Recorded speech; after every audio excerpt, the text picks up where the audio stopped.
একজন বন্ধুরে একটা মোগলাই আর চা, এক কাপ চা খাওয়াইয়া, একটা মোগলাই, এক কাপ চা, এক খিলি ফান খাওয়াইয়া মোট বিল দিলেন 70 টাকা। আল্লাহর ঘর মসজিদের জন্য, মাদ্রাসার জন্য।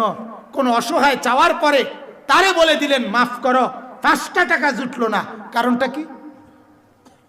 কথা বলেন না কেন? কারণটা কি? 70 টাকা যারে খাওয়াইলেন, এইতে খানাটা শেষ হবার লগে কয় বিড়িটা আঙ্গাইতেছে, ঠিক কিনা? বিড়ি আসেনি, দূর বেটাটা বিড়িও নাই তোরতে বেটা, অত তুই এই মাত্র মোগলাই খেলি, স্বীকার করলি না?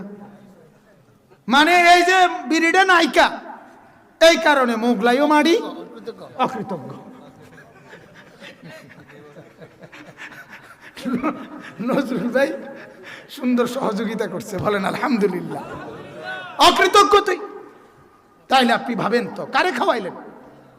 একজন তাকে একটাবার জিজ্ঞাসা করছেন, দোস্ত তোরে 70 টাকা খাওয়াইলাম, অথচ তুই তো একটা সেজদা করলি না, তোর কপালে তো একটা নামাজের সেজদা নাই, তোরে খাওয়াই আমার কি লাভ হইল?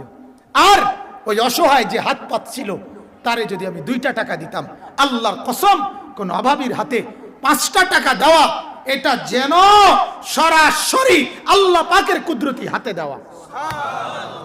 কার হাতে? এটা হাদিস না? কথা বলেন না কেন? হাসরের ময়দানে আল্লাহ জিজ্ঞেস করবে, ও আমার বান্দা, আমি তোমার কাছে একটু সহযোগিতা চেয়েছিলাম, তুমি আমাকে দাও নাই।